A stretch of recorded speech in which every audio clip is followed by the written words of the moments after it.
Jordan, and you're watching On Deck with Tyler Redmond. So I got a call that said, this is Susan Bailey. And I said, yeah, but I'm sorry, I don't know a Susan Bailey.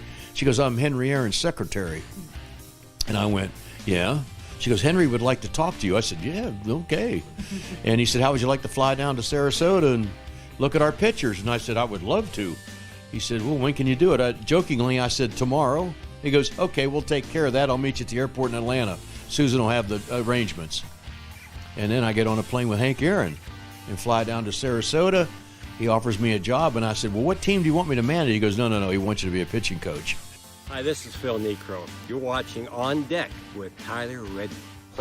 Most guys throw it this way, put the ball back in here, hands come around, and these two fingers come into the ball, and stiff wristed, no follow throw, and just a little up and goes in the bat. I hope there's no rotation on. The ball comes in there and doesn't bother. It doesn't never do the same thing twice. This is Kyle Wright, and you're watching On Deck with Tyler Redmond. One of my favorite moments for your career as of right now is actually this past week. It was a show of confidence by Brian Snicker. He left you in the game after bases were loaded. Talk to me about that. Yeah, it was really cool. I went back and I saw that clip on Instagram several times. I'll be honest, I watched it numerous times. Kind of gave me chills a little bit.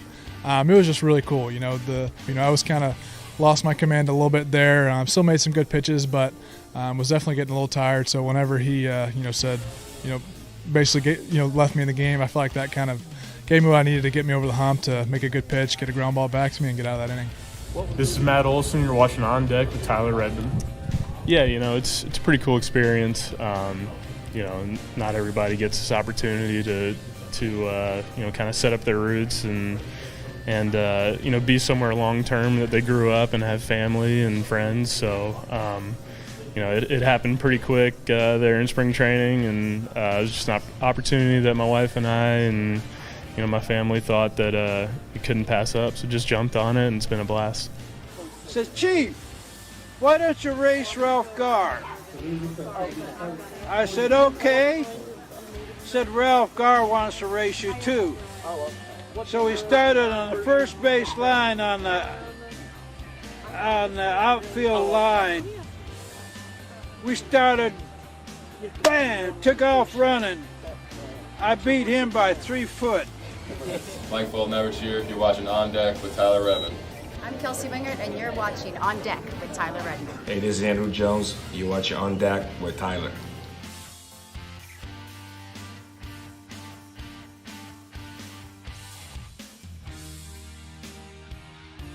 Hello, baseball fans.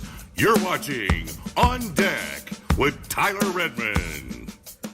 Welcome into On Deck. I'm Tyler Redmond. As always, thank you so much for checking out the channel. I do appreciate it. While you're here, do me a favor, like the video, subscribe to this channel, and of course, hit the bell for notifications so that you can keep up to date with everything going on here at On Deck, and of course, with the Atlanta Braves. And amidst one of the biggest series of the year, the Braves and the Mets, back at it tonight. We'll talk about that in a few, but during all of that, the Braves did one of the biggest moves. I would say one of the biggest moves of the year, but in comparison to some of these others, this might be considered, normal. Michael Harris, a young rookie who has had a great year thus far, signed an 8-year, $72 million deal.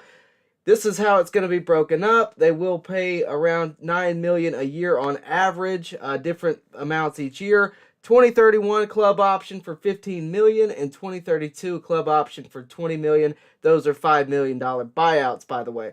Totaling $102 million if the options are exercised. And again, this is a guy who earned it this year, I think. He proved himself to be as advertised. Look, National League Rookie of the Month in June, 287 average up to this point, 12 homers up to this point, 13 stolen bases, and of course, 39 RBIs. This guy has been absolutely phenomenal. I love this move. I don't think that's going to be a radical opinion. I haven't seen anybody think this move was a bad idea by the Braves. And to be honest with you, I think he's got the best chance at winning Rookie of the Year in the game. And I know that's tough to say right now because of who all we have on the Atlanta Braves, being that Spencer Strider is on the team as well. It wouldn't surprise me if they got co-Rookie of the Year. They've both been that good.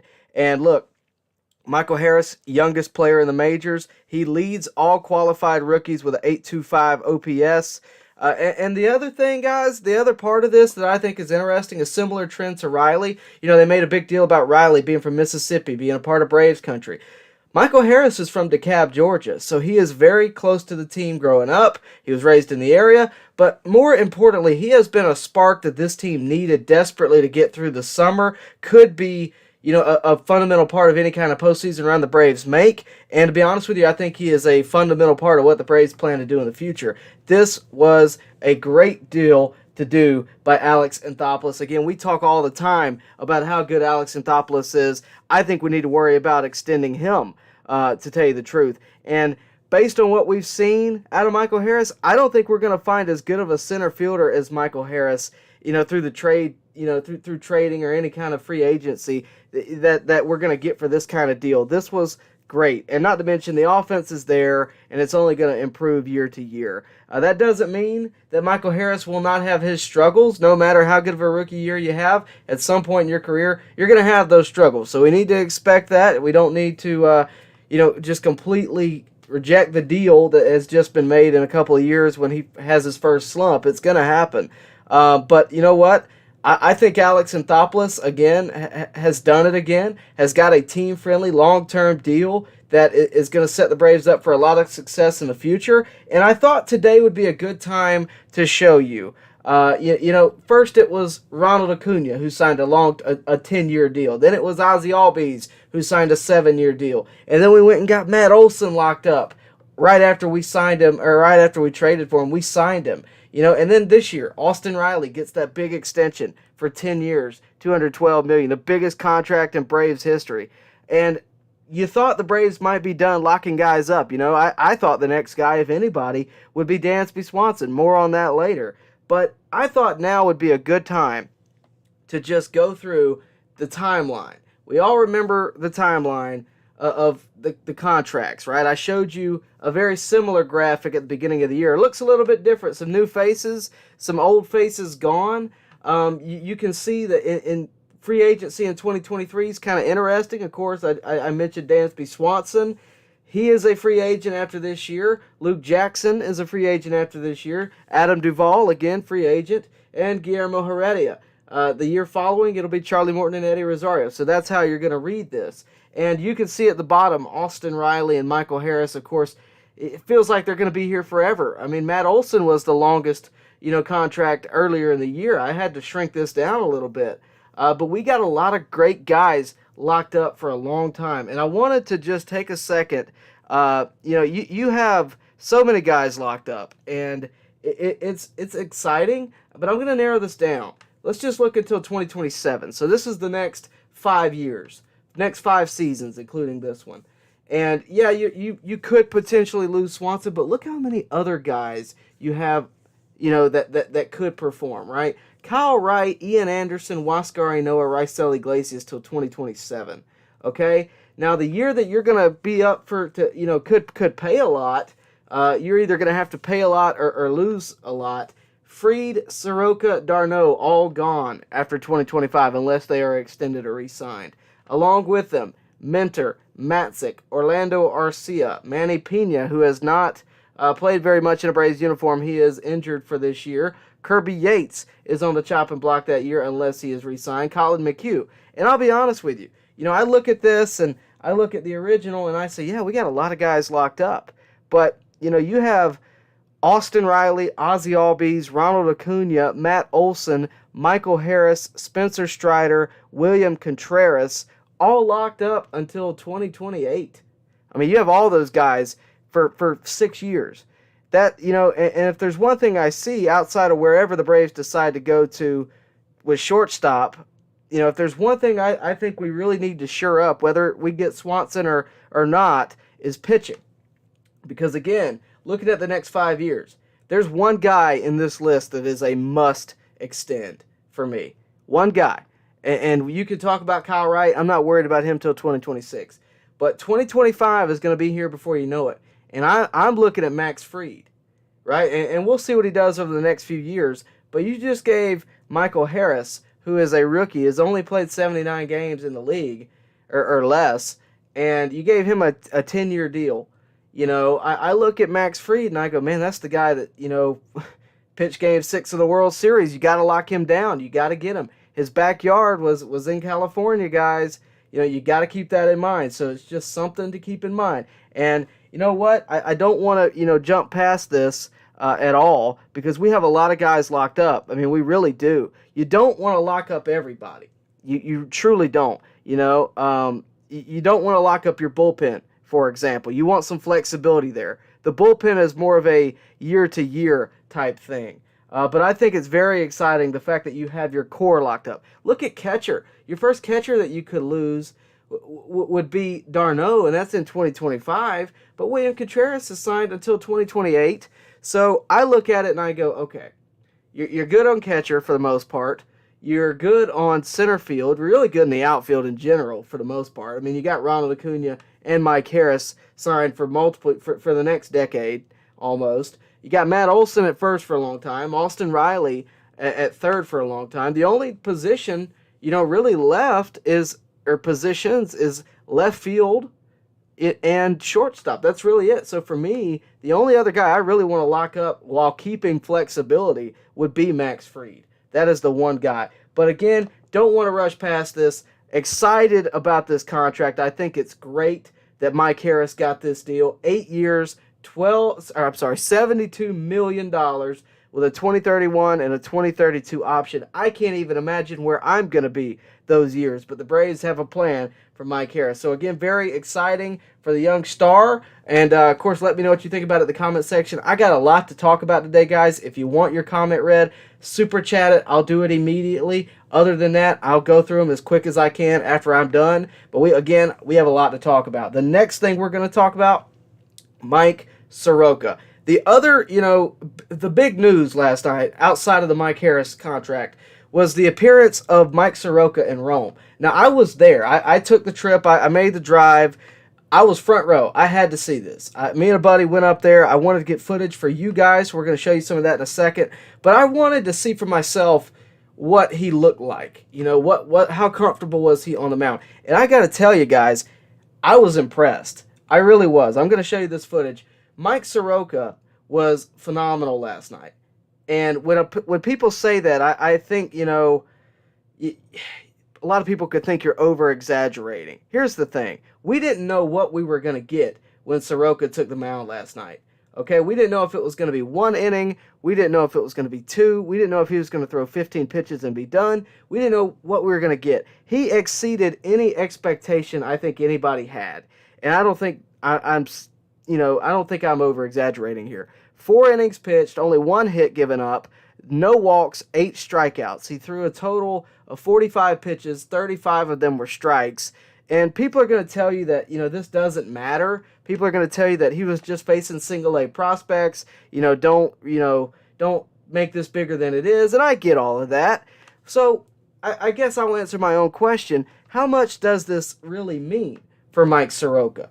I'll tell you what I think it means. For one, you know, we haven't seen Mike Soroka take the mound in 2 years at all. I mean, like, we have not seen him. And hence why I felt the need to drive up there. By the way, it was a pretty good crowd. It did well. But I wanted to go see it, okay, because we have not seen him in a professional environment in over 2 years on the mound. That being said, just the fact that he was back in action was a big deal. That was the headline going into last night. Leaving last night was the fact that he struck out 8, allowed only 1 hit in 4 innings, and side note, the 1 hit he allowed it wasn't a clean hit. It was a little dinker to third base, picked clean, but the throw was high. So just keep that in mind. It says something, okay? It's not major leaguers, and I get that. You know, maybe they were a little bit, you know, overwhelmed. I get all of that, but these are guys that can hit the baseball. These are not, you know, just nobodies. They are prospects. Just the fact that Soroka was on the mound pitching to these guys and being successful was great. But number 3, I kept an eye on a few things. Number 1, how he was landing seemed completely normal. The other thing I kept an eye on was the radar gun, because this is a guy who, yeah, he's been throwing bullpens, but he hasn't thrown, you know, competitively in 2 years. So I wanted to know where the velocity was. the highest pitch I saw was 94 miles an hour. So just knowing that his arm can do that on a consistent basis is nice to know. Velocity is not a problem. Obviously, the stuff still seems to be good. He struck out 8, so that was very encouraging. But overall, it was just a very encouraging performance. And whether or not it has an effect on 2022, I think is, you can take that any way you want. But I don't think that matters. If he can, then great. The Braves will get by without him. They won a World Series without him. But I think what's important here is that this guy is getting back to the major league level. Whether it be this season, next season, or beyond, he's coming back, and I think he's going to be better than before. I really do. I don't think he'll have a very long stint in Rome. I just think that, you saw it last night. I think they're going to want him to compete a little bit more. But I don't think he's going to go to Double-A. I don't think you're going to see him take the prospect tour. I think he's going to go from Rome to straight to Gwinnett. And then from there, who knows? I guess they'll adjust there and see kind of where he's at and try to develop him from there. But this is something to be excited about. This is a guy who was the ace when he got hurt. Max Fried has taken over that mantle, but before that, Mike Soroka was the guy on the Braves, without a doubt. So credit to him, credit to the Braves for continuing to develop this guy, credit to the Braves for the ability to overcome the circumstances of losing someone like Mike Soroka for 2 seasons. I think, all of that is good. All of it, just the fact that this guy's back on the mound and pitching like that, guys, I mean, it just doesn't get any better than that.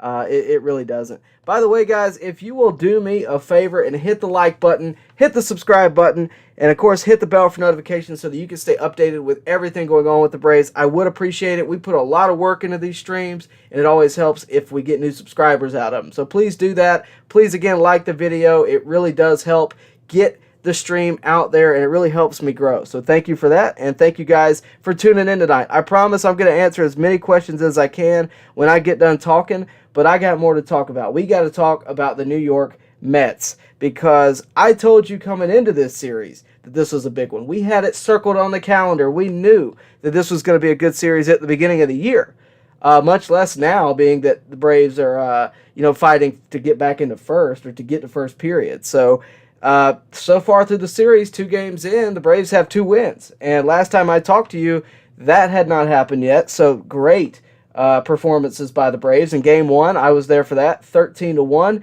It felt good. And I wanted to highlight one moment because it got a lot of social media attention.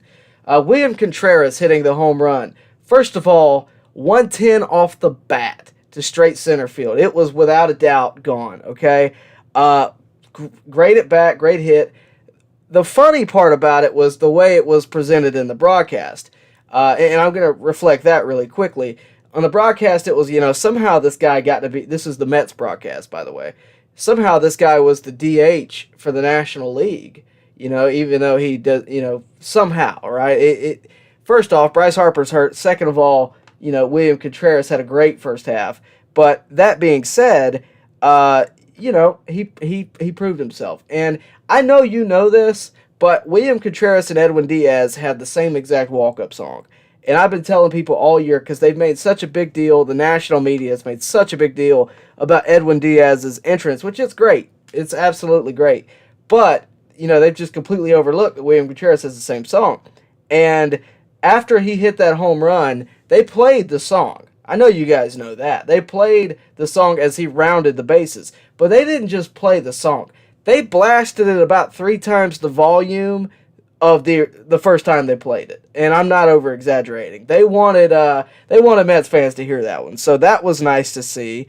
But again, a 13-1 game, what do you really say other than go offense? But Game 2, that was the game that I had picked out, like, okay, we got to win that game. Because you had Taijuan Walker on the mound, who we were able to, get 8 runs on in the last time we faced these guys. So, again, they showed up there. They won that game. Matt Olson with a big homer. Almost got over the chop house. Would have been nice to see. But a light, I think, brought it back. But he pretty much cleared it. So that was cool to see. But, moving forward through this series, you got Scherzer and you got DeGrom, which is obviously going to be tough. Tonight it's going to be Max Scherzer versus Jaco Rizzi. But, I look at this game and I say, okay, if Odorizzi can hold the Mets offense down, because the Mets offense has been fairly quiet for the most part. The Braves pitchers have done a very good job of keeping them quiet and keeping those lucky hits down. Spencer Strider had a good comeback game. That was nice to see. But I look at this and I go, this game is going to depend on Odorizzi more than anybody, I think. I think that's your key to the game tonight is Jake Odorizzi.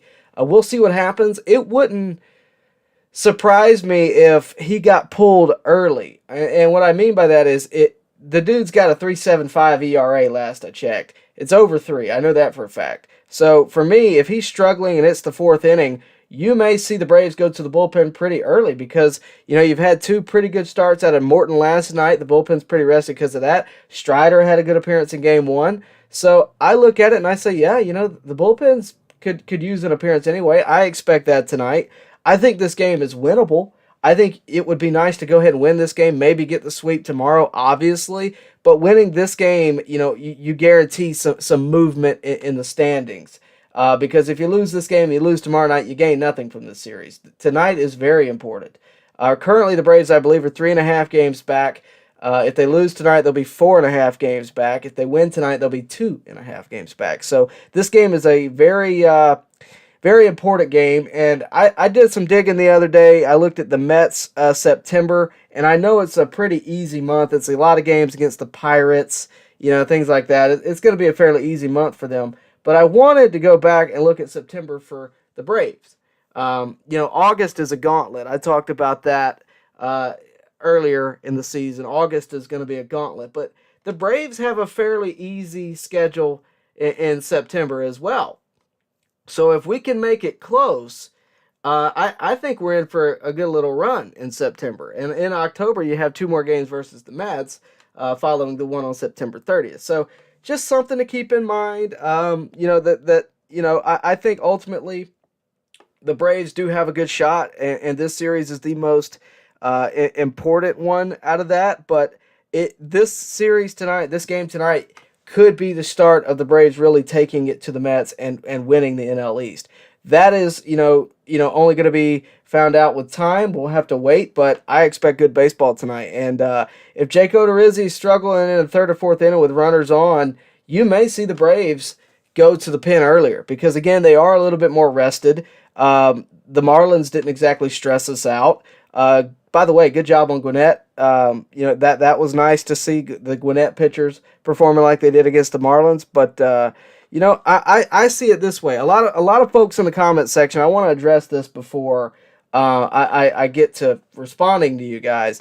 I saw a lot of comments on my last video talking, basically looking forward to this series, talking about the Braves monitoring pitch counts. Guys, I don't think they are. I really don't, because the way I see it, and if you disagree with me, it's your opinion, but the way I see it, Alex Anthopoulos came into the booth the other day, maybe 2 or 3 weeks ago, and basically said we don't believe in monitoring pitch counts over a season, maybe a game, but not a season. I'll take him at his word there. The reason I think what you're seeing, people mention Strider hasn't pitched in so many days and that kind of thing. If you look at it that way, then sure, you can find those spots in the season.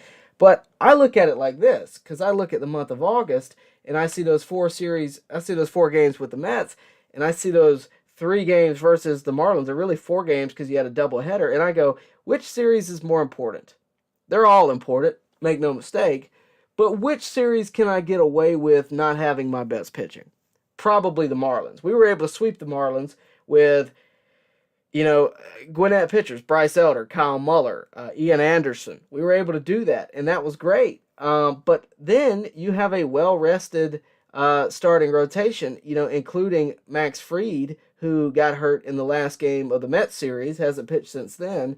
I think that was important for the Braves coming into this series. More important than a lot of people are going to realize and take note of, because if you have a well-rested rotation, including Strider, Morton, Odorizzi tonight, and whoever pitches tomorrow, then I think, it's just interesting. And what's really interesting is if you had a day off after this series, right, it wouldn't surprise me if they slid in Max Fried tonight. They didn't, but it wouldn't have surprised me had there been a day off on the 19th. That did not happen. Just because, I mean, he hadn't pitched in over 2 weeks. He's well rested. He was on concussion protocol. So there's a lot of things that can happen tonight. I think you're going to see these guys play like it's a postseason tonight. And I think ultimately this series was circled on the calendar. I think that this series is where they're putting their all because, yeah, you got the Astros later, but I really think, the head-to-head matchups are the most important when you're talking about a division race. And the Mets have dominated in division matchups. So I thought that was very, very important. Let's see. Tonight, look, the Braves offense is going to have their hands full with Max Scherzer. Tomorrow, they're going to have their hands full with Jacob deGrom. The key here for the offense is if they can get on base and knock those runners in early, then they have a good chance. The Mets offense has been kept to a minimum. Jake Odorizzi's got to be better than he was the first time against the Mets. The good news is Spencer Strider was a lot better this time around than he was last time with the Mets. So that is something to take note of. But yeah, we had a lot of news today. I appreciate you guys listening to me. A lot of news today. Again, Michael Harris, big time deal with the Braves now long term. Mike Soroka returning to the mound for the first time in 2 years. Very big deal there. And of course, I mean, you're in one of the biggest series of the year. So a lot to talk about today. Wanted to get through all of it. I appreciate you guys watching. We're going to reply to all of your comments, as many of them as I can, so get them in. But before I do that, if you'll do me a favor and just like the video. That's all I'm asking. Just like the video. It's not a whole lot to ask for, I don't think. But it really does help. It really does a lot for the channel, the algorithm. Getting this to more Braves fans, it really does help a lot. So thank you for that. And thank you guys for tuning in. Jose, first one in the chat tonight. He says, hi, Tyler. So excited for Michael Harris and tonight's game. Yeah, I will be watching it all the way through for sure. Tonight's game is going to be a very big one, I think. Michael Harris has, all the potential in the world. I was very happy to see the deal made last night. I had suspicion that this was going to happen at some point, but I thought they might wait another year because you got him locked up. But I guess not. The Braves know what they're doing. They know they want this guy, and they know they want him for a long time. So I was very happy to see this deal, and I think it's interesting. Oren Griswold says signing Harris is huge. Time to lock up Dansby now. Yeah, I mean, look, the deal with Harris. The deal with Harris is very affordable.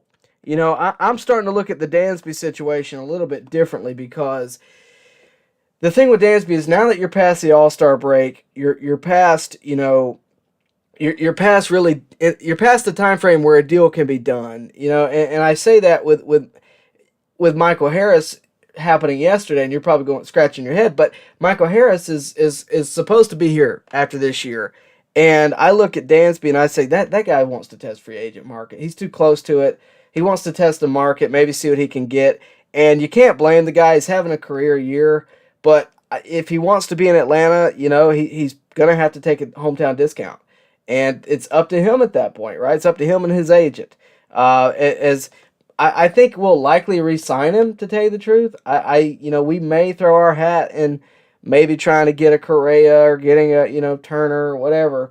But I really think they're likely to re-sign him. That being said, I'm not confident in telling you guys that I think, yeah, without a doubt, we're going to get Dansby back. Because at one time I was confident telling you that, and it was last year with Freddie Freeman. So, I look at it now and I go, I'm not that confident that Dansby's coming back. And it's mainly because of what happened last year. So it'd be nice to lock him up, but like I said earlier, you don't necessarily want to lock everybody up, right? You don't necessarily want to do that because if you lock up your whole starting rotation and you're paying them a ton of money, right? You're not going to be able to explore other options. You're not going to be able to, sign Kenley Jansen for $18 million because you need a reliever. You're not going to be able to go make the big deal. I think the Braves very well could make a big deal to end the year. Not to end the year, but to end the off season, could make a big time deal. A lot of people have hinted that Jacob deGrom could be leaving the Mets and headed to Atlanta.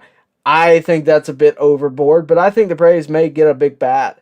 I think they may do something big, or maybe even a big starting pitcher, possibly, because they're already talking about having one of the highest payrolls in baseball. They're not going to need any help based on all these deals they're making, but they do not mind bringing out the pocketbook anymore.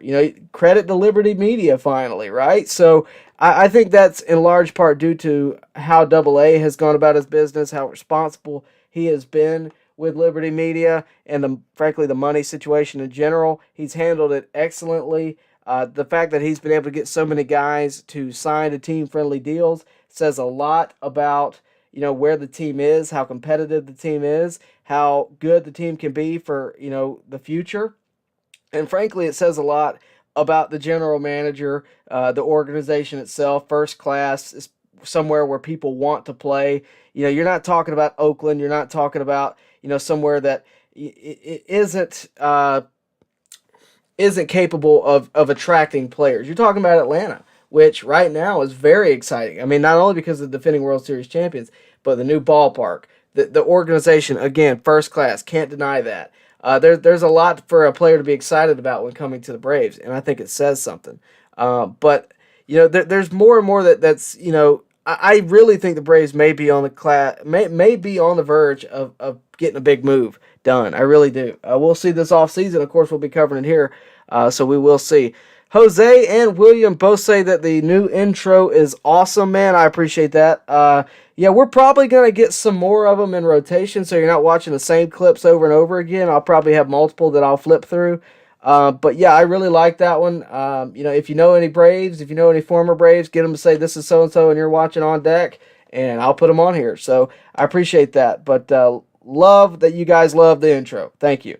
Traction Jackson says he is loving what the Braves are putting together. Yeah, things seem to be clicking at the right time. And I'm not saying that it's going to necessarily click in the perfect direction to win a World Series, but things are clicking, and they are, a lot better off than they were a month ago. I think we can all agree there. They're better off than they were 2 weeks ago, and they lost 4 out of 5 to the Mets. I mean, we're in a much better situation right now, and it's partly due to because we're winning. We won 6 straight before we headed into the Mets series. I believe now we've won 8 straight.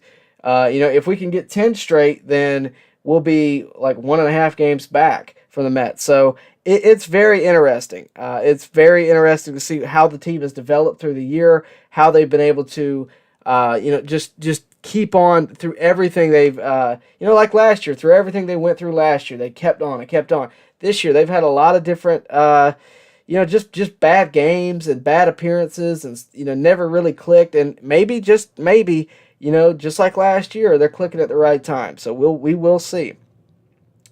Mark Perez agrees with me. He says the Max Fried extension should be next. I think Dansby's a little bit more prioritized because he's a free agent this year for most people and for me. I mean, if we're going to do it, we need to do it. And a lot of people are going to say, okay, well, the re-signing Dansby Swanson, what about Vaughn Grissom? Okay, for me, Vaughn Grissom is a great prospect, great young player to have on the team, right? We've talked about him extensively over the past couple of weeks since his debut. Great debut, great. I mean, he's hitting 400 right now. The dude's killing it, especially for someone so young. That being said, defensively, I haven't seen enough to think he can do better than Dansby. I haven't seen enough, and we won't see enough before the end of the year to know if he's going to be capable of just taking that, spot just fluidly. And to be honest with you, I don't think that would be the case. I think he would struggle, and I don't think that's fair to him. Dansby has taken, a lot of people are saying he's the heart and soul of the team, and in a lot of ways he is. He's had a great year this year. He's taken up a more leadership role, but I look at it and I say, it's just a lot to put onto a rookie. When they had to replace Freddie Freeman, they didn't go give it to Bryce Ball, who was in the farm system last year. They went and found Matt Olson, because that's a veteran player who is a very good veteran player, and they found somebody who could be a leader. Look, if it happened that way, it'd be fine, but I feel like they'd have to do something in the interim. I feel like they would have to do something to bridge that gap between Dansby and Vaughn. Because, Mike Harris has had a great year. Vaughn's had a great start. But for Michael Harris, it's a different situation because you didn't have anybody that was just performing exceptionally well in the outfield. Acuna was hurt in the early part of the year. And he's still not necessarily 100%. And Mike Harris has been, if Mike Harris was to struggle offensively, he'd still have his defense. And that was Dansby early on in his career. When he didn't have offense, he had defense. I don't know that Vaughn necessarily has that. And I could be speaking, completely irresponsibly right now. I truly don't know. I'm not saying I don't know because I don't think so. No, I'm unaware of what he is capable of defensively. Now, that being said, I don't think we're going to find out by the end of the year. I think, that is something you got to find out over a longer period of time. And, a lot of people really think Vaughn's the next guy, and he may be. But I think Vaughn is so young that you could put him in multiple positions. The biggest hole I see, defensively is left field. That's the one where we always have a platoon. We always have, inconsistent players in that spot. Right now it's Rosario. As much as I like Rosario and as good as he was last year, in the postseason, and he may finish the year off strong, he has struggled this year. And I know about the eyesight. I get all of that, and I'm not bashing the guy, but he has struggled. Duvall in left field struggled. Ozuna, when he played left field, struggled. That is the one spot that is the most inconsistent, I would say. At catcher, you have two guys that are doing great. First base is locked down. Second base, with Ozzy Albies being present, is locked down. Shortstop Dansby locked down. Third base locked down. Center field Mike Harris locked down. Right field Ronald Acuna. Right, you can't go wrong there. Left field's the one spot that's a little bit spotty. It's not locked down, and there's some good there. You get some you get some consistency, but at the same time, it's just not locked down. And I think if you move Vaughn Grissom over there, which I think he's so young that you could do that. We saw it with Austin Riley when Donaldson was still on the team back in 2019. Austin Riley forced their hand. Vaughn Grissom never really forced the Braves' hand. And I've thought since he came up, once Ozzy gets back, Ozzy's probably going to take that spot, and Vaughn might get sent down. Nothing wrong with that. Let him perform in AAA. Hopefully he doesn't get traded, but that opportunity is there. It presents itself for the Braves if that's where they want to go. I don't think that's going to happen necessarily, but if you shift him to left field, Duke could start tomorrow when Ozzy gets back, I think, and have Rosario off the bench, which I think he'd be better suited for anyway. But that's how I see Vaughn Grissom. That's where I see the Dansby Swanson situation.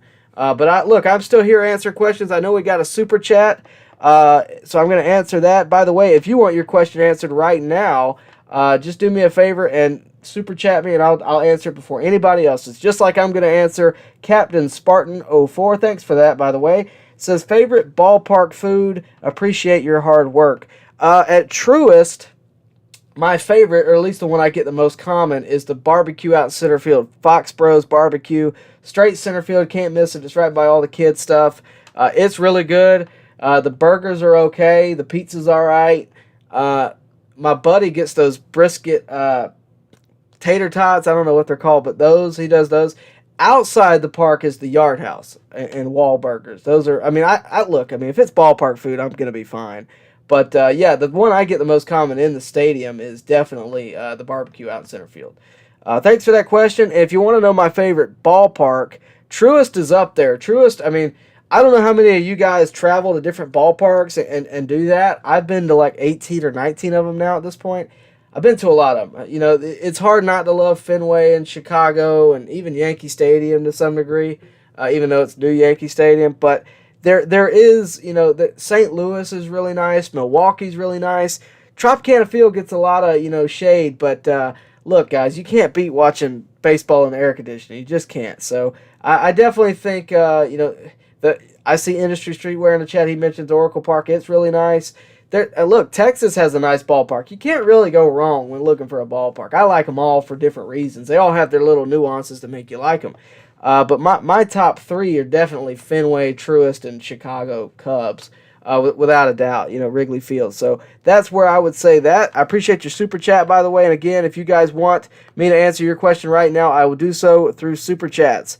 Thank you guys for tuning in. I really do appreciate it. You guys are going to be very active, I'm sure. A lot to talk about today. A lot of easy content for me to come up with, for sure. Let's see. Jeff Berry says, Harris clearly wants to be with the Braves, and I love him for that. Homegrown talent. Yeah, it helps when a guy's from Georgia. It really does. And that's where, I think we're losing on Dansby a bit. It's like, dude, you're from here.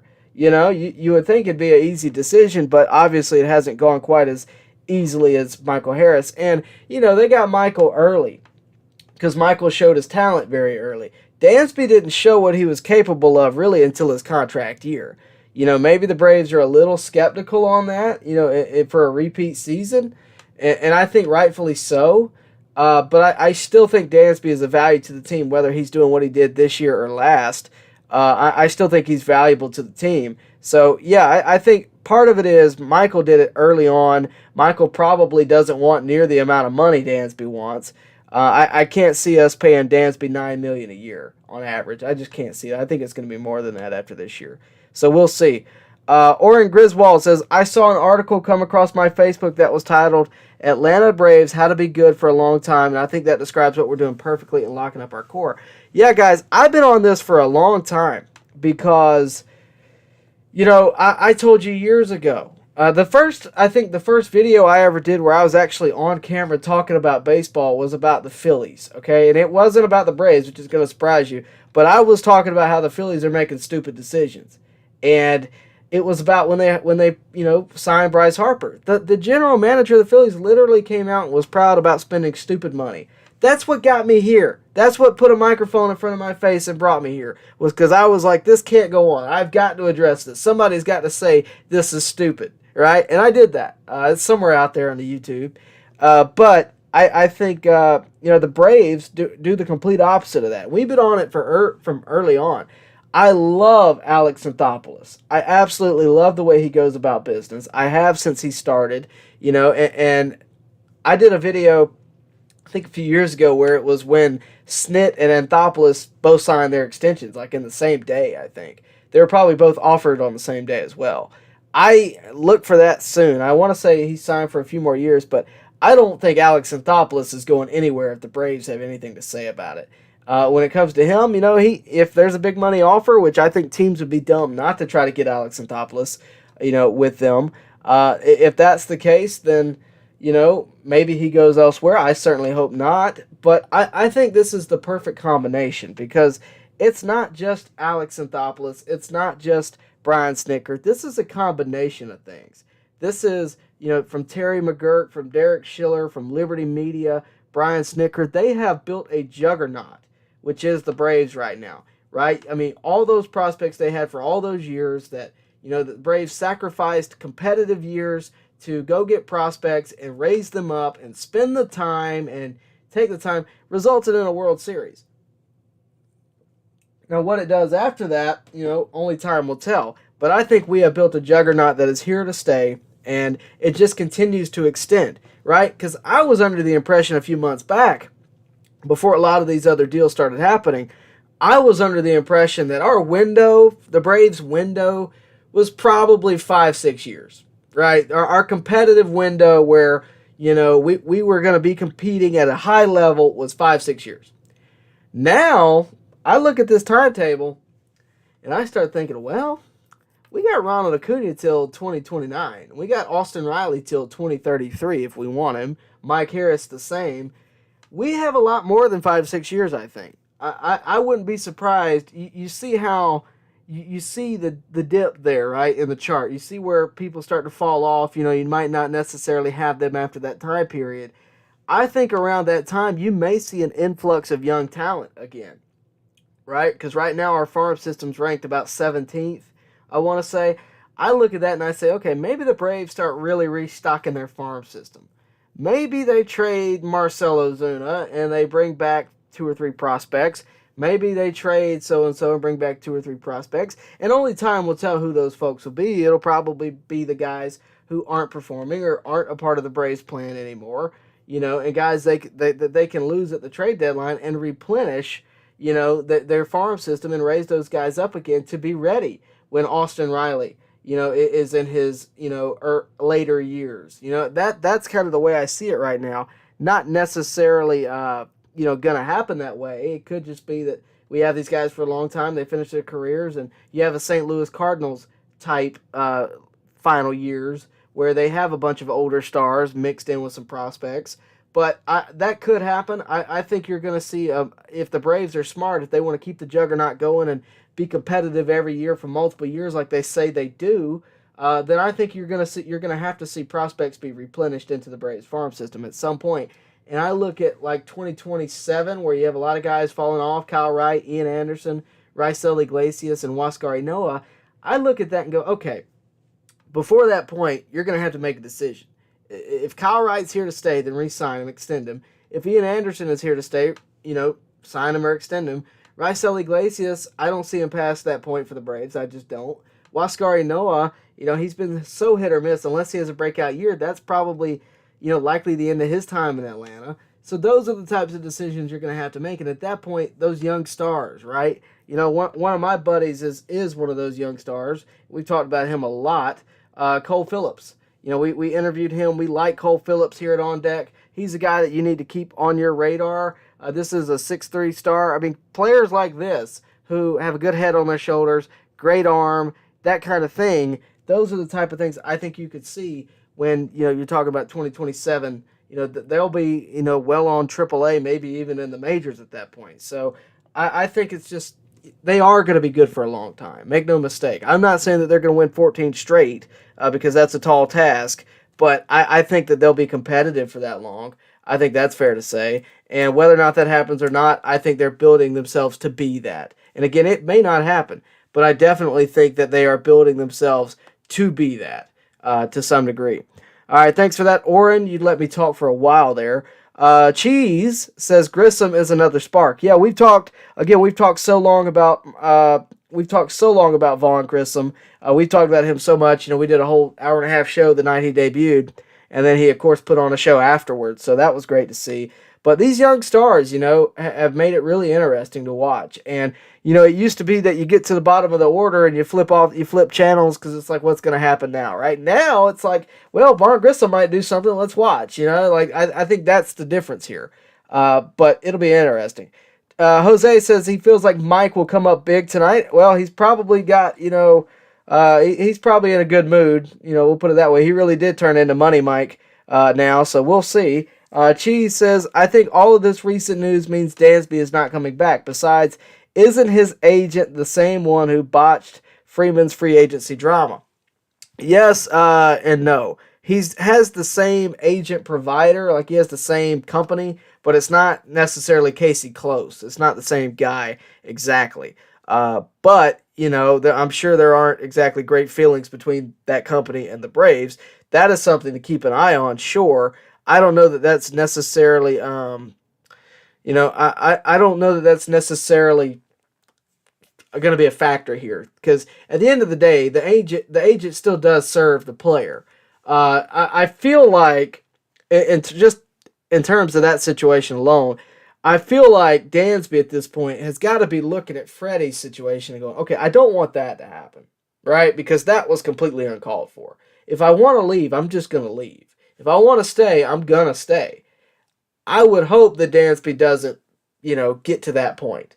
And look, if Dansby decides to leave, that does not make him a bad person. It just makes him a businessman. And, you got to respect it. He is far from the only player to ever do it.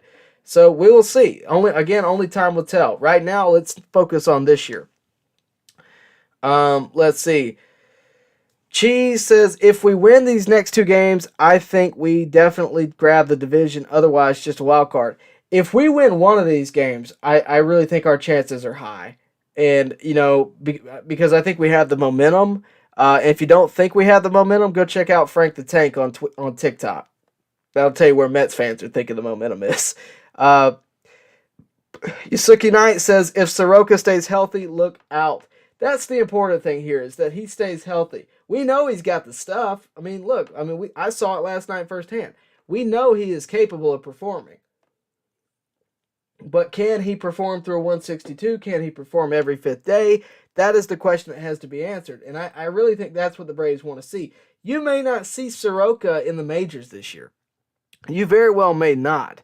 And not because he doesn't necessarily deserve to do it, but just because they want to see long-term what he's able to do before they go bringing him up and having another episode, lack of a better word. But I do think, no matter who you're facing, 8 strikeouts in 4 innings is great. So just something to keep an eye on. Very excited about the future of Soroka. and being there last night, every time he walked off the mound, got a huge ovation from the crowd of only a couple hundred people, but still, a big ovation. Everybody knows what that dude's been through. And, it's just worth noting that he has made his way back. He has been determined and driven, and he's made his way back. So, again, credit to Soroka. And you all should be very excited. Richard Davis says, got to remember these weren't MLB players. It's going to be how he feels today. He will probably go to Mississippi and Gwinnett for some games, probably be a September call-up. I don't know that he will be a September call-up, and I don't know that he's going to go to Mississippi because, like I said earlier, Richard, I don't think that it's necessarily a question of can he perform. I think we know he can. It's whether or not he can perform at an elite level every fifth day. And I think you can find that out at Gwinnett. I don't think they're going to want to send him outside of Georgia. To tell you the truth, because of where I was sitting, I couldn't help but look behind me and make sure Alex Anthopoulos wasn't up in the section, taking a look himself, because I would be curious. I'm sure he had his hands full in Atlanta and probably wanted to keep an eye on that series. But I was a little bit, I wanted to see who was there. He wasn't there. I didn't see anybody, but or he might have been there, but I didn't see him. But I definitely think that they have their eye on him, whether or not he can contribute this year, but they want to see for long term. And I think you very well may see him go to Gwinnett next. I don't think you're going to see him go from one place to the next. I think you're going to see him stay in state. But we'll see. Bruce Taylor says it would be killer if he can go in the playoffs. I have mentioned all year because we really never got an update throughout the season. The Braves keep that stuff really quiet. We never really got an update, but I kept saying all year long, look, if nothing else, maybe he can be a bullpen piece for this year. Let him have an appearance in the postseason for once, right? So, I don't know. We'll have to wait, really. We'll just really have to wait and see. Let's see. Mark Perez says, what odds do you put on Dansby returning next season? I'm not really a betting man, but for me, I think it's 75-25. I think the Braves are going to want to bring him back. I think Dansby wants to be back. Similar to the Freddie situation, it's whether or not those two can match up. I think it's 75% likely that Dansby comes back. I do. And I know a lot of people are going to say, no, he's not coming back. I genuinely think he wants to. I think the Braves don't really have a reliable option that's just ready-made to come in. And I think even if they do in Vaughn Grissom, I think there's room for both of those guys on the roster. And if they don't go get Dansby, and Vaughn isn't necessarily ready to take the shortstop position full-time, then they're going to have to pay somebody big money. And I think they'll get Dansby cheaper, anyway. Matt Olson was a different case. That was a great deal, but it doesn't happen every day type thing. So we'll see. But, we'll just have to wait and see on Dansby. I think he genuinely does want to be back. Jeff Barry says, I remember how awesome Soroka was in 2019. He was that guy you knew you could depend on to dominate. Yeah, I kind of had to explain. I took a buddy with me last night, and he got into baseball, I want to say, maybe 2 years ago, right after Soroka got hurt, probably. When the Braves started getting good, he magically fell in love with baseball, right? But I had to explain to him who Soroka was and how good Soroka was. And, he found out last night, obviously, but this guy was the ace. We cannot forget that. This was a guy who performed at an elite level, could have won the Rookie of the Year, and was in the Cy Young bid, conversation, at least there for a little while. This was the Braves' ace on a very good team, on a very good rotation at the time in 2019.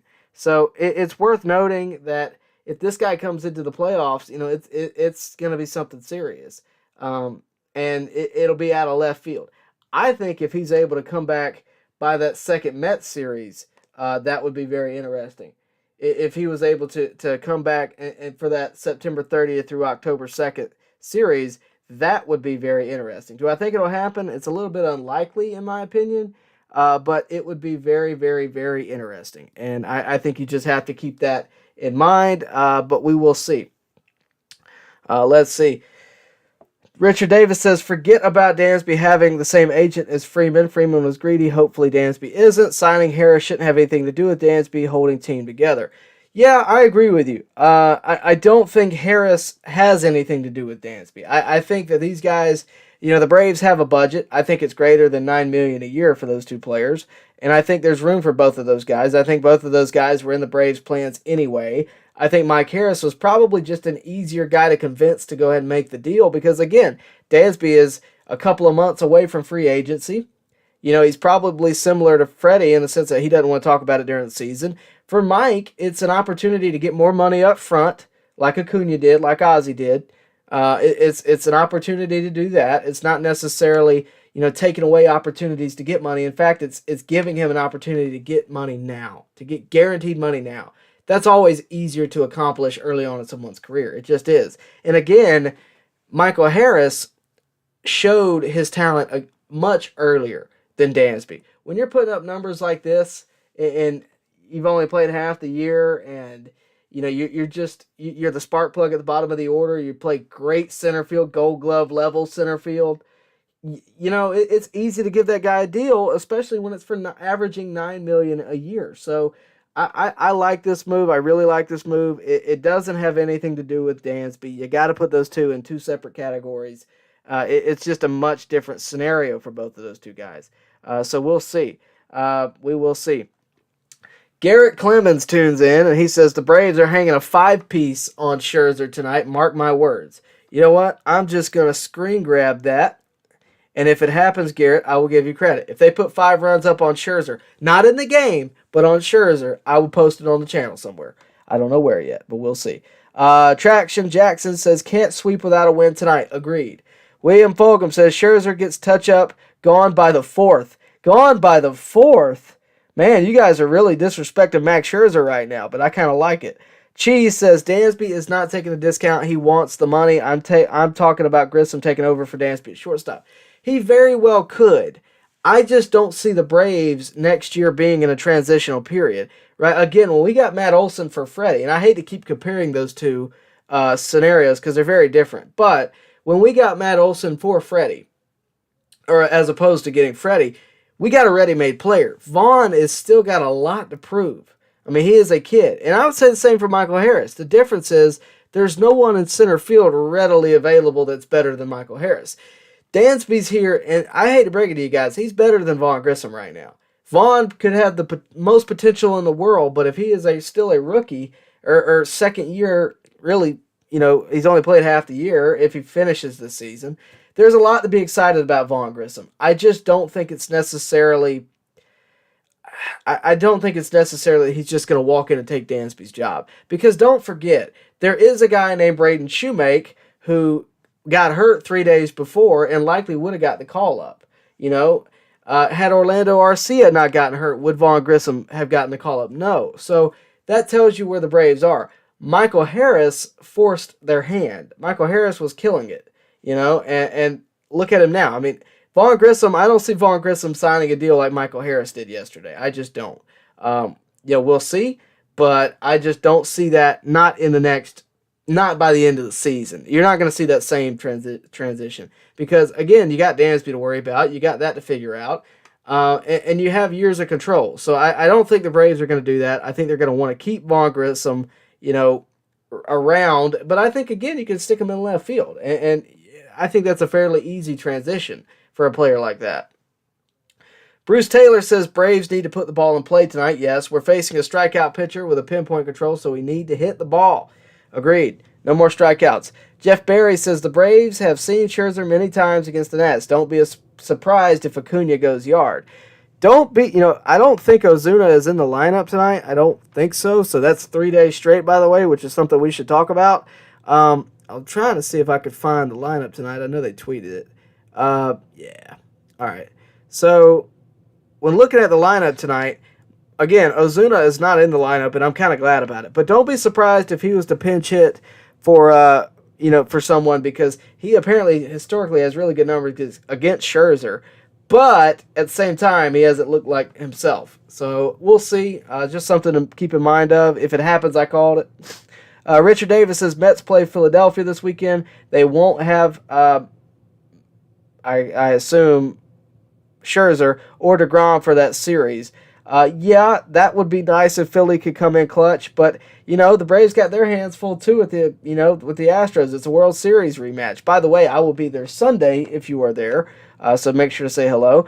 Richard Davis says giving players extra rest is monitoring pitch counts. See, I don't think so, and I'm going to explain myself here. I get what you're saying, but I don't think so, because when I look at this schedule, if we're talking, this is July 31st that I'm talking to you, before August starts, and I look at this series, there is a series that sticks out like a sore thumb looking at this, and it's the Mets. I want to do all I can to make sure I got all I have against the Mets, because last time we faced them, not only did they dominate us, they got 4 games on us in the standings, right? Likely that Marlins are not going to do that to you. Likely the Pirates are not going to do that to you. The Cardinals are not going to do that to you. The Rockies are not going to do that to you. I don't even think the Phillies could do it to us right now. But the Mets stick out like a sore thumb. I'm looking at it and I'm going, okay, I got taxi squad because I got a double header. Let's keep Ian with us. Let him get one more quality start against the Marlins, who he can beat.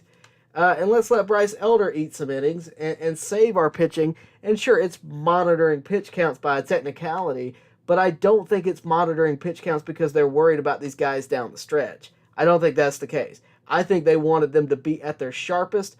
I think with the loss of Max Fried, they didn't want to pitch Strider against the Marlins or Morton against the Marlins. I think they wanted to make sure that they had the best pitchers they could have available against the Mets. You got to have somebody to match up against DeGrom tomorrow night. It's either going to be Kyle Wright or Max Fried.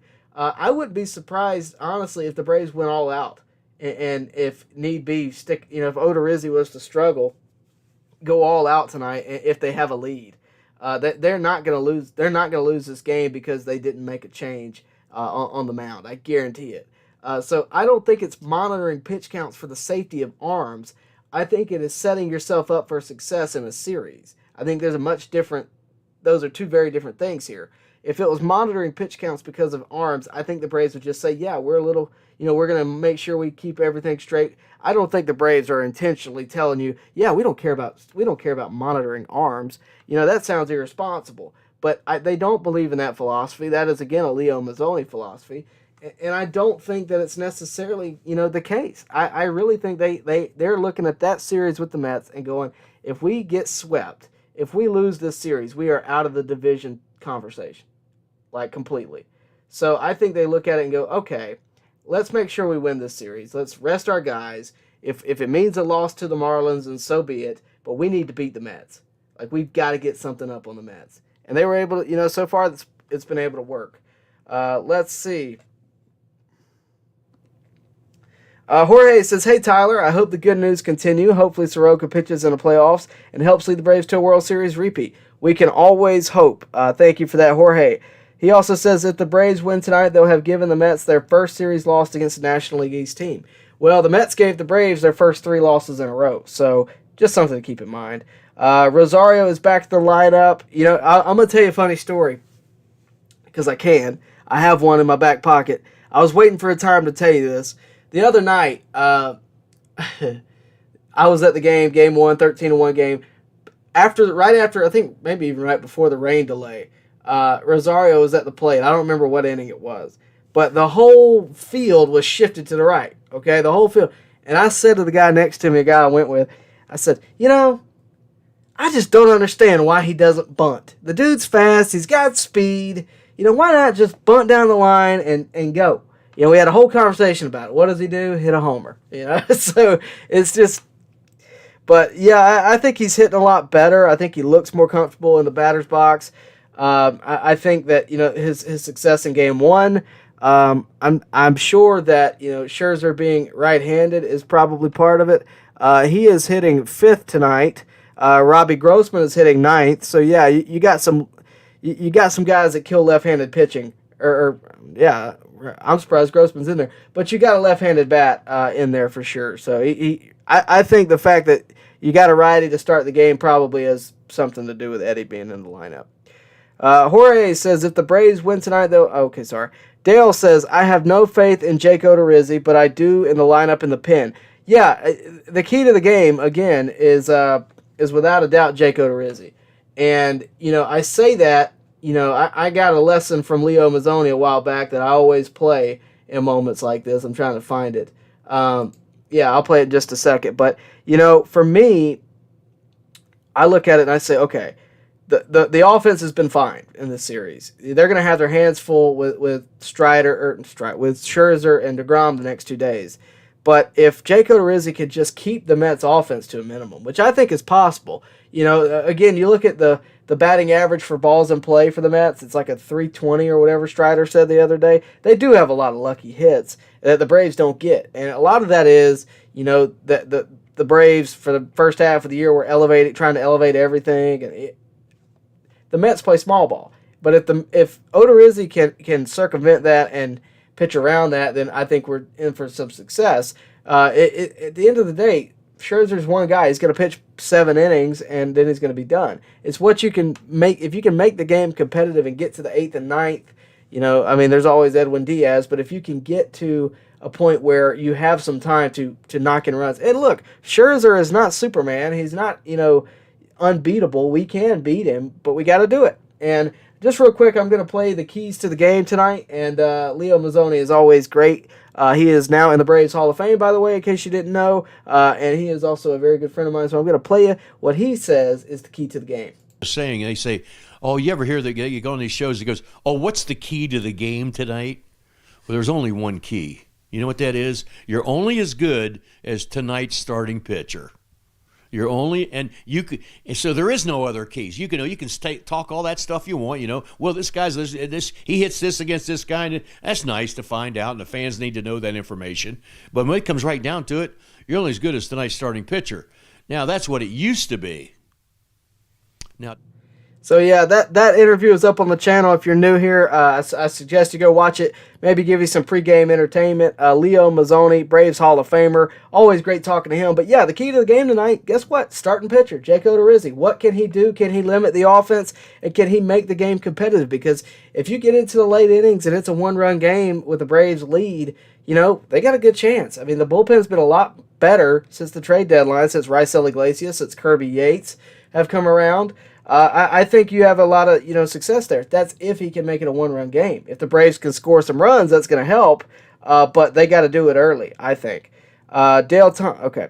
Richard Davis says Strider's next start was in Miami. He still would have pitched against the Mets today. That is watching pitch count. Yes, but when looking at the rotation, would you rather Strider face Scherzer or would you rather him face Game 1? Would you rather him be in Game 1? I'd rather him be in Game 1, get the guaranteed win, and have something moving into the series. Start off Game 1 right. That's just me, though. Tice Thompson says, hey, Tyler, what is your prediction for next year's rotation? My dream picks are DeGrom, Fried, Soroka, Strider, and Wright. Okay, well, Fried, Strider, and Wright, I think, are guarantees. Soroka would be nice, and DeGrom, you can't argue with it. But Charlie Morton's still around next year. He's still on contract, so I think we'll have to see. Cheese says, I know we got to Scherzer in the past, but for some reason he looked extra good at his age. Are you insinuating something? And Tatis news recently making me suspicious. LOL. No, I don't think it's anything like that. I think the testing is too good for something like that to go unnoticed. For Scherzer, the dude's a maniac. He's legitimately insane. I think he's ultra competitive, and that's an ace. That's what he is. Nolan Ryan pitched well into his 40s and had a great career past that point. No reason Scherzer couldn't potentially do the same thing. He does look very good. Maybe being around Jacob deGrom, is somehow. I don't think it's steroids though. I would never assume something like that.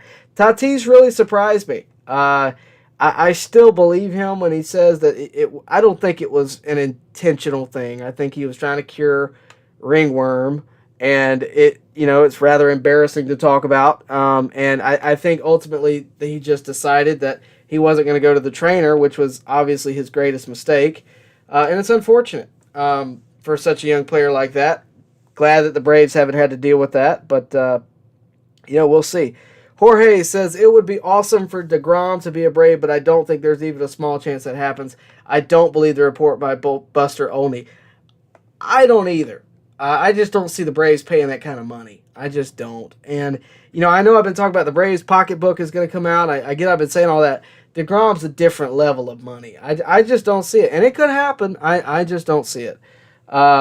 Maverick says, hey, Tyler, just a FYI, the Mets will not have Scherzer or DeGrom for their games against the Phillies coming up this weekend, so I look forward to seeing the Braves schedule down the stretch. Yeah, they won't have them, and Carlos Carrasco left the game the other night hurt. Taijuan Walker left the game last night hurt. The Mets are, the June swoon might have come a little bit late this year, but something's going on. We'll see. I think the Braves have a very good chance. I really do.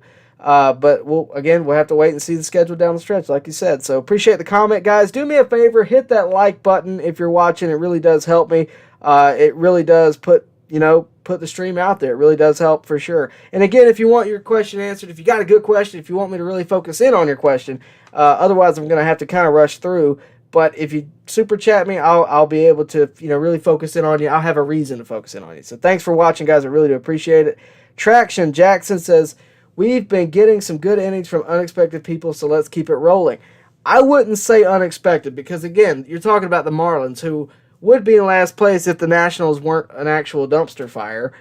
They would be in last place. So for me, I look at it and I go, okay, why not pitch Mike Gwinnett pitchers against this team? If we get in trouble, then maybe we switch it up. But Kyle Muller was the best minor league pitcher of the year until he got hurt. Bryce Elder has had major league experience before. Ian Anderson was on the major league roster till a week ago. Why not pitch those guys against the last place team leading into a huge series that has all kinds of postseason implications?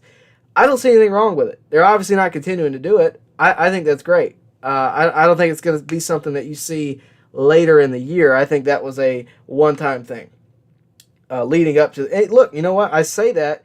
You could maybe see it against the Nationals in September. I mean, why not? I mean, it's not like the Nationals are a threat, leading into the series with the Mets. If you want to rest your pitching, maybe not to quite the level you just saw with Kyle Muller and Bryce Elder, but you may see a spot start from Kyle Muller on the 28th. You just never know. And I don't see anything wrong with that. Rest those guys. Have them squared away for that series. Have them ready to go. And, that you can say it's pitch count. I think it's more so a scheduling thing. I think it's more so let's get these guys, make sure those guys are pitching those days. The 3 you want against the Mets, get them in there. That's the way I feel about it. Let's see. Bruce Taylor says home field seems to be making tremendous difference in the series with the Mets. Last week was brutal, and I was starting to think the Mets were better than us. The Braves are still the world champs. I made that a primary focus in my look-ahead video, was that, the Mets had dominated. I want to say they had 8-4 out of 12 games. They had 1, right? And I want to say, most of them were at... I don't remember exactly what the numbers were, but most of them were at Citi Field, and the Mets had dominated. And I was like, well, the Braves are 2-3 at home, so I think it's definitely a difference. I think the crowd, look, I was there. The crowd on Sunday night was electric, and I'm sure last night was just the same, so it does make a difference. It really, truly does. Cheese says DeGrom to the Braves would be crazy. His windup reminds me of Pedro Martinez. Dude is a beast. Yeah, absolutely. Industry Streetwear has the best comment of the night. He says, all hail AA. I would agree with you. I would completely agree with you. Richard Davis says, Grissom could be playing some outfield before the season is over, especially if and when Ozzie comes back. If he's hitting like he's hitting, if he's continuing to hit like that, then yeah, I would agree. But we got to see him in the outfield before we can really say that. He could be DH. I don't think he will be. I think he'll likely... What I think would happen in the postseason, if you played it tomorrow, would be that Darno catches every game of the postseason and Contreras is your DH. That's what I would think. Maybe a spot game here and there for rest, but I think that's be what would happen. Yeah, I would want both of those bats in the lineup. Sparrow says, a lot of talk about stadiums tonight. Says, this is cheese. They say, I have nothing against Dansby. He has improved vastly since his first year on both sides of the ball, but I feel like he just wants the money. Look, and if he does, again, does that make him a bad person? That's up to you. I don't think so. We'll see. Let's see. Industry Streetwear brings up a good point and says, Soroka's free agency will be interesting. I can see that to some degree, But I really don't think it's going to be as interesting as you think, because Soroka knows he's been gone 2 years. He knows he hasn't quite lived up to what, he needed to. Not to say that he had a choice in the matter, because he didn't. But he knows where his standing is. He might not sign a long-term deal. The Braves may say, hey, look, how about you take a 2-year deal? We'll see what you do. We'll give you $15 million a year, and you do with that what you want or what you can, and then we'll reevaluate. And there's nothing wrong with that. I don't think it's necessarily got to be a long-term deal. Soroka may not like that. That's all about negotiations, and we're not there for those, so we don't know how it's exactly going to go. But I think it's, I think it could be interesting. It could be very, not so interesting. We'll see. I think Soroka wants to be a Brave, though. I think, the fact that the organization stuck with him and all that is going to mean something to him. But, again, we'll have to wait and see. Industry Streetwear says, I think a lot of people forget just how good Swanson was defensively because he's been making it look easy casually for a long time.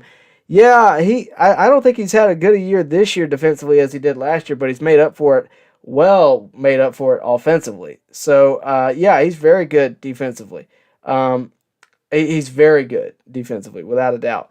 Richard Davis says, the Braves may not win 14 straight division titles, but they will win more than one World Series title. They already have that one. I agree with you. I don't think they'll win 14 straight. A lot of people forget how hard it is to win a division. I think this year has been a good reminder of how hard it is to win a division. The Braves did it 14 times over the 90s and early 2000s. It's just a very hard thing. Leo Mazzoni, I'll tell you, doesn't think it'll ever happen again. I personally don't either. 14 is just a lot. The Braves are building a juggernaut that could possibly do that, I guess, but with all the other teams that have ever played, it's never happened another time. I just don't see it happening twice. That being said, they're going to be very good for a long time. They're going to have a lot of chances to win a World Series. And, we'll see. We will see. SIE says, what's up? Can't stay, go Braves. Appreciate it. Jose says, I think it's in the back of the Mets' heads that they can't afford the public bash and shame that they would get if the Braves take the division from them late in the year again. I'd love to see it, though. Ha, ha, ha, ha, ha. Evil laugh. I mean, it would be awesome for Braves fans. It would be terrible for Mets fans. But, yeah, I'd like to see it, too. Let's see. Mark Perez says, if Soroka stays healthy, what's your opening day starting rotation next year? Let's take a look at the timetable, shall we? Maybe, I would say without a doubt, you're going to go Kyle Wright, Max Fried, obviously. If Soroka's healthy, I think he's in there, all depending on what he actually looks like at that point.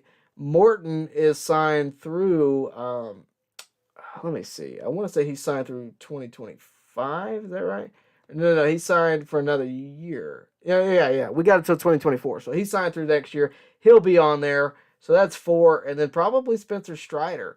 And I don't know who I'm missing. I guess I'm missing Ian Anderson right now and Jake Odorizzi. But those are the guys that would be mine. And that's pending that all of them are healthy and all of them are successful. But you're going to see fluctuations throughout the year. You're going to see fluctuations throughout the season, without a doubt. So you're going to see all those guys have a spot start at minimum. We got a super chat, so I got to skip all you guys. I'm sorry, Bill Gates. I got to skip you. I got a super chat. Maverick says, if Dansby decides to leave, there is a shortstop that could be in the mix. Carlos Correa. Oh, giving a shout out to Tyler and my buddy CeeLo in the chat. So CeeLo, there's your shout out. Thank you for the shout out. I appreciate it.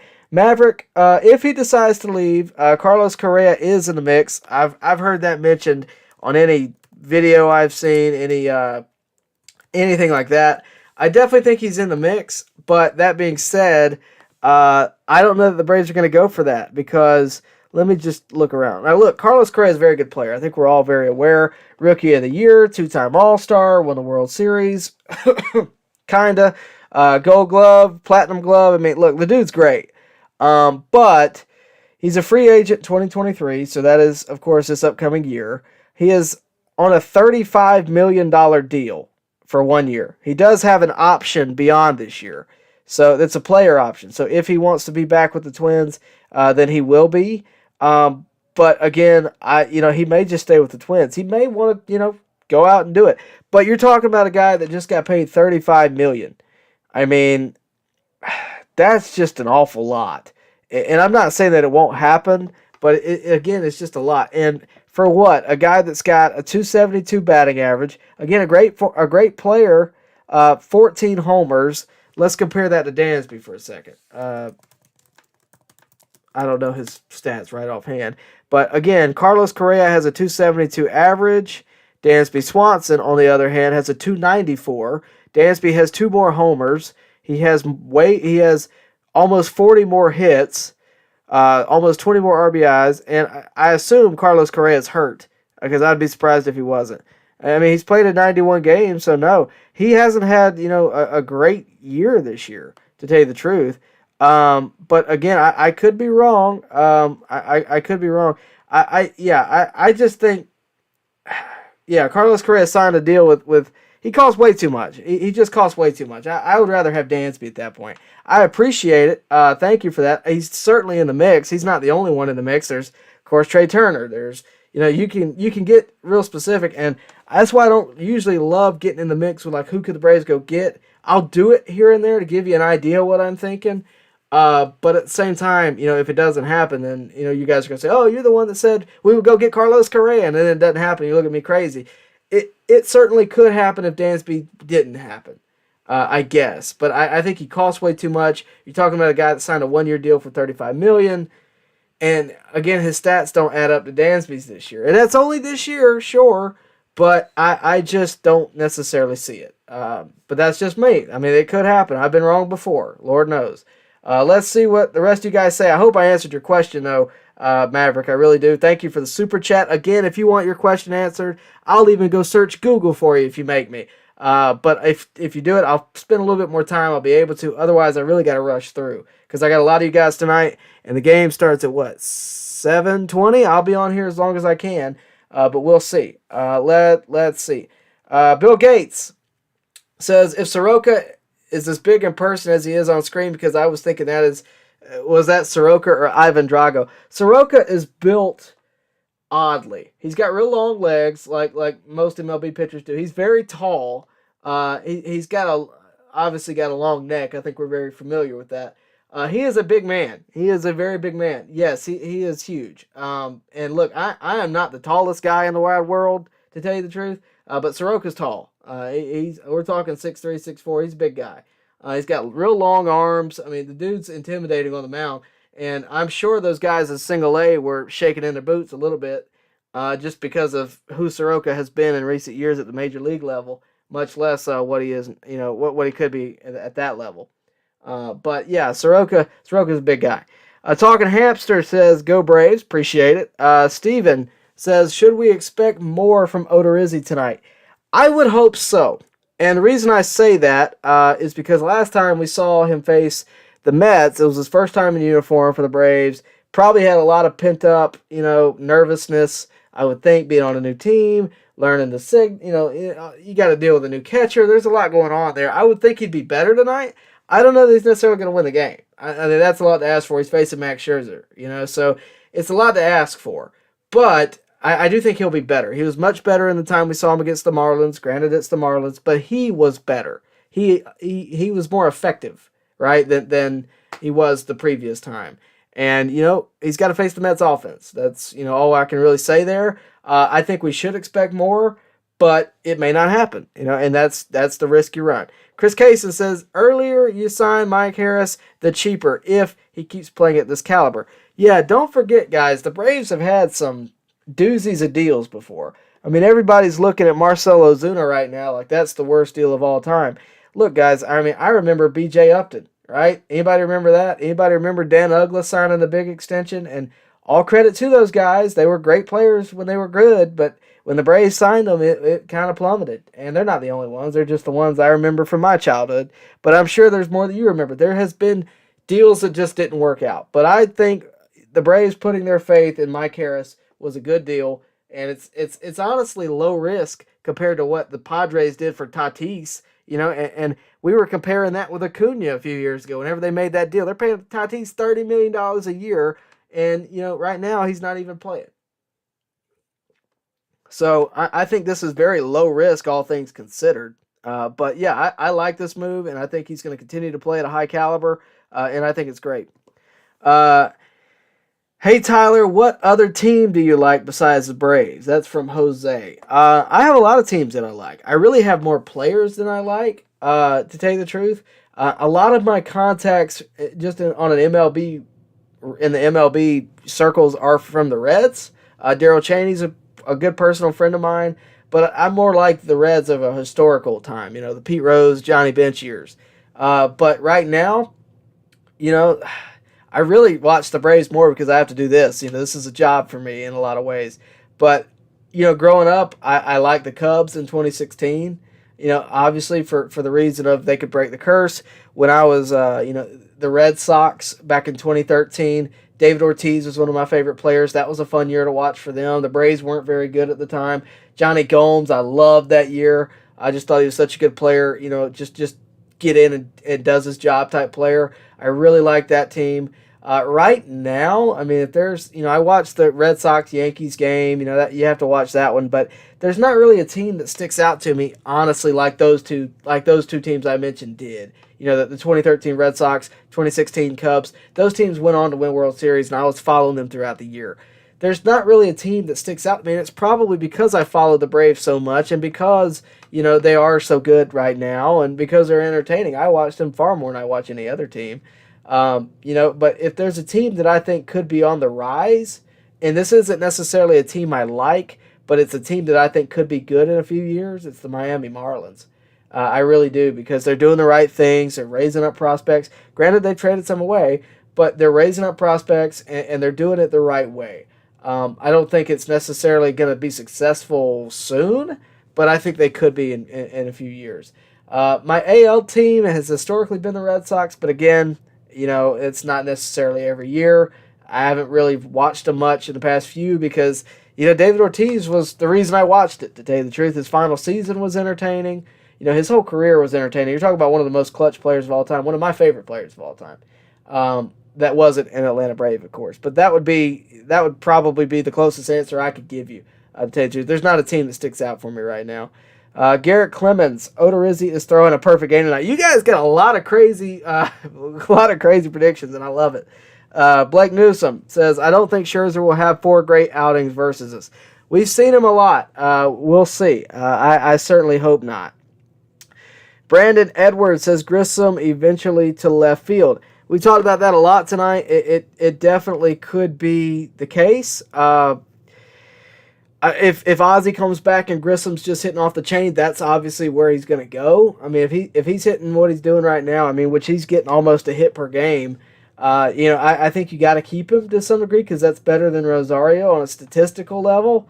But that being said, I don't know how he's going to field. Like that you have to consider that, and I think if he can field left field, then it's different. The dude's listed as a third baseman on MILB.com, so I don't think it's necessarily that he's just a shortstop. He's obviously not going to play third base. He's not going to play second base for long term. Shortstop is there if Dansby goes, I guess.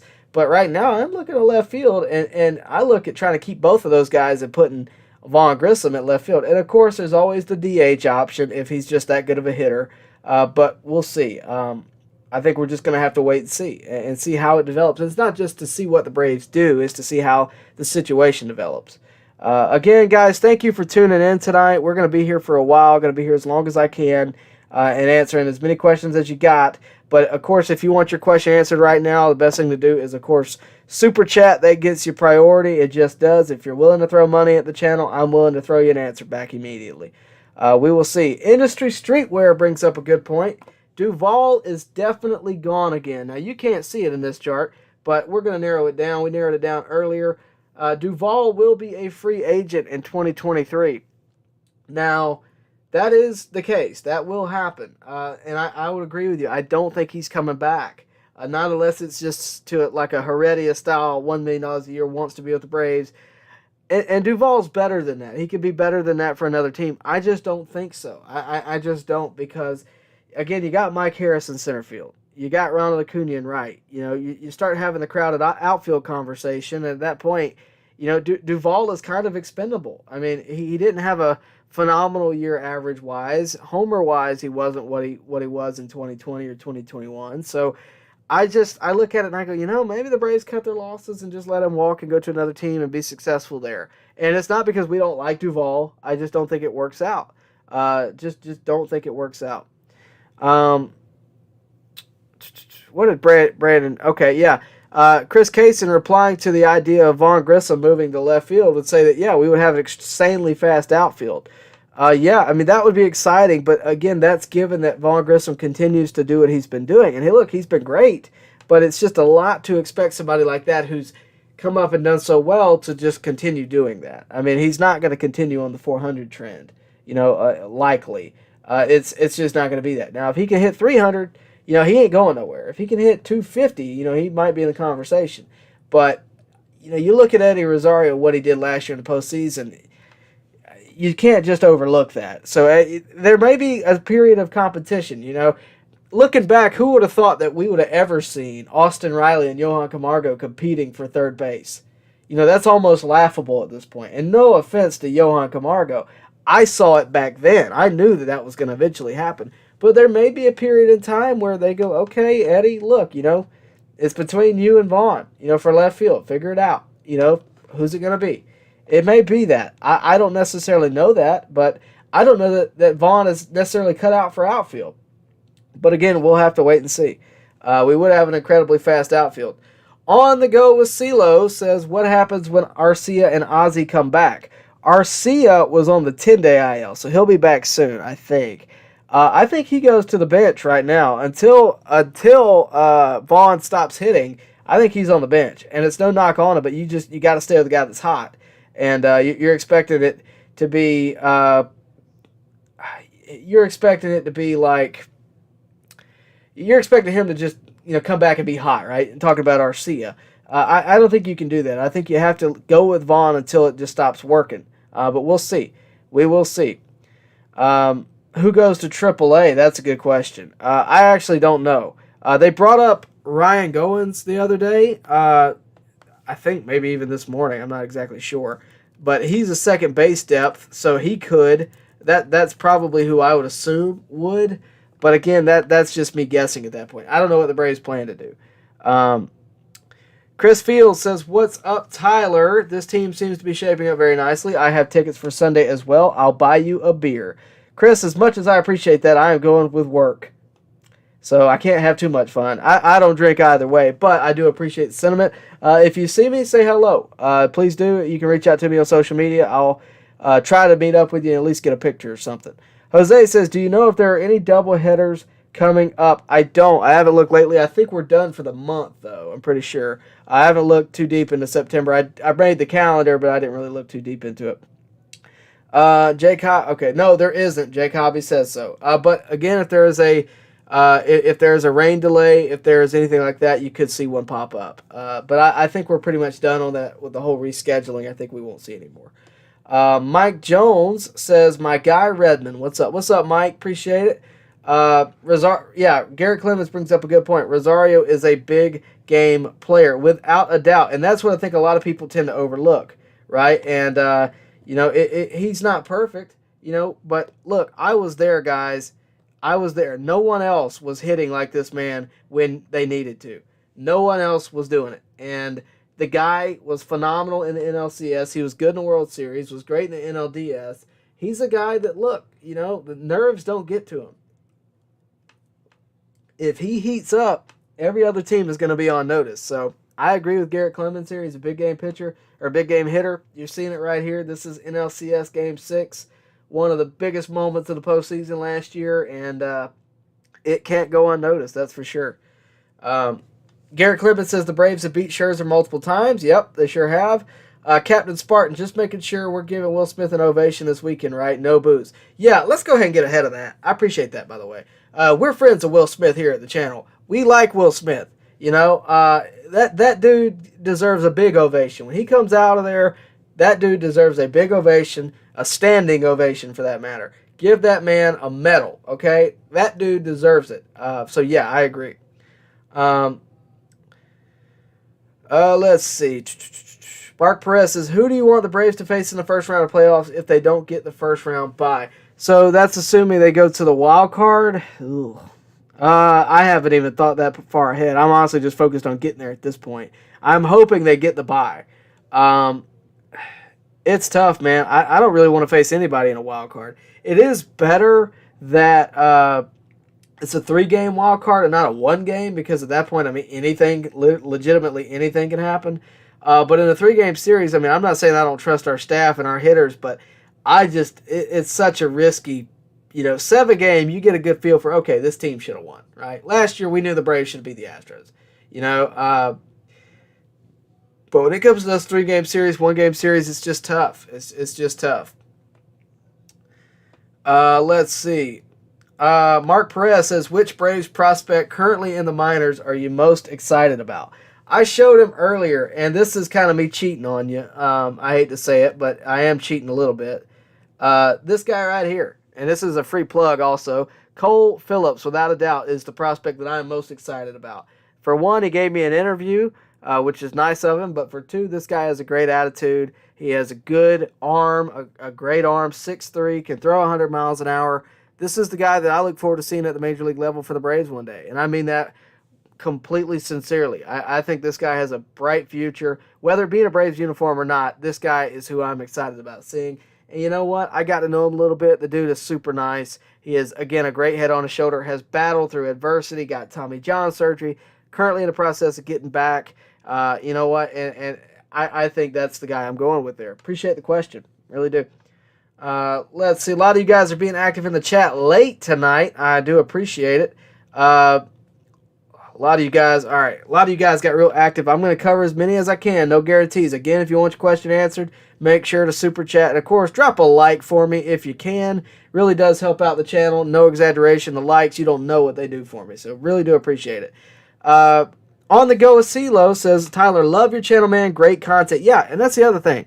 I built that intro that you guys watch every day. I built that so you guys had an idea of what all is on the channel. So after this live stream and you get done watching, you're going to want some, some in-game entertainment. There's plenty of interviews on the channel. Leo Mazzoni, I showed you a little bit of him earlier. That's a great one. Phil Necro's on there. Dansby Swanson, a rookie Dansby Swanson's on there. Will Smith is on there. I mean, all kinds of guys. If you're into wrestling, I got wrestling interviews on there. They're all on. Just go take a look. Appreciate that though. Let's see. Richard Davis says, okay, a lot of people talking about the Correa idea. I just don't think so. Michael Blasco says the NL East is by far the best league this year. Every other league is borderline AA schedule. Yeah, you stick the Braves in the AL East or the NL Central. I think we're winning by 10 games. I mean, I don't even think it's competitive. I really think that. I think the NL East is very overlooked in general. The Mets are very good this year, which is bringing a little bit more light to it. But they were really good last year. The NL East has the Nationals, who have won a World Series in the past 5 years. Has the Braves, who won a World Series last year. Has, the Phillies, who are in the conversation every year. They have money to spend. You have the Mets, who, again, very good this year. The Marlins, who, the Marlins are on their way up, guys. The NL East is a very good team. It has a lot of great pitching. And you look at the Braves staff, right? I mean, a lot of our guys who are in the minors will be starting on other teams. You got Charlie Morton, Max Fried, Kyle Wright, Spencer Strider, who came out of the woodwork this year. Now Jake Odorizzi. But then you look across the way, they got Scherzer, DeGrom, Carrasco. I mean, it's a very good division. A lot of people just overlook it. Let's see. Laura Lee said, just got on. Y'all had talked about Williams' walk-up song, same as Diaz, and Mets folks complaining. It would be so awesome if everyone in the lineup used the song as their walk-up tonight. Look, yeah, we talked about it, Laura Lee. I'm not going to make you watch the whole live stream back, I'll tell you. Yeah, so Edwin Diaz has the Narcos song. It's a great song, by the way, on my workout playlist currently. But it's also William Contreras' walk-up song. So that obviously, I've been saying it all year. At some point, this is going to be a topic of conversation because the national media made Edwin Diaz, his entrance so talked about, which rightfully so. It's a cool entrance. But, when they played it for William Contreras, they blasted it. That when he rounded the bases, they absolutely blasted it, and it, like, no joke, 3 or 4 times louder than it was when he first walked up. And as he's rounding the bases. So, yeah, they rubbed it in a little bit. But I loved it personally. Corey Carter, nope, I'm going to skip you, sorry. Looking for questions, not responses. Machete Moonlight says Hampton. A lot of people are talking about Hampton all of a sudden. I don't know where that came from. I sort of skipped that. Garrett Clemens says, where did Darren O'Day go? He got hurt, and I don't think ever came back. He may have gotten an option down to Gwinnett. Maybe. I don't think, yeah, he's rehabbing in AAA according to Jake Hobby. That's what I'm going with. Let's see. Corey Carter says, I hope Duvall comes back. I would love him as a 4th or 5th. Yeah, but I just don't think he's going to do that. I think he can play on another team and start. I mean, that's what happened when he went to Miami was that, he didn't start with the Braves. So I just don't think so. We will see. I'm going to have to wrap it up soon, guys, mainly because my laptop is running out of charge. I'm trying to follow along best I can. You guys are real active tonight. I really do appreciate it. If you do me a favor, hit the like button, subscribe, all that good stuff. I really do appreciate it. Well, you guys are being really active. Y'all are knocking my chat out of circulation. Machete Moonlight says, true, but I was just correct. Oh, okay. Let's see. Okay, I'm going to wrap it up here. I'm going to answer one more question. Oh, yeah, we got to address Walker Buehler. That's the other thing, is we got to address him because Walker Buehler is out for the year. And that's obviously big news. I forgot to mention that. Thank you for that, Corey Carter. He is gone, which is, postseason implications. Anytime we face the Dodgers, it's any kind of implications. But there's a lot there to unpack, which we don't really have time for. I'm going to wrap it up here in just a minute. I believe I'm struggling to connect at this point, so I'm going to go ahead and wrap it up. Thank you guys for watching. I really do appreciate it. You guys have been active tonight. Thank you for the super chats, guys. I really do appreciate it. And again, thank you for watching. We're going to wrap it up with that. I really do appreciate it. We'll see you next time right here at On Deck.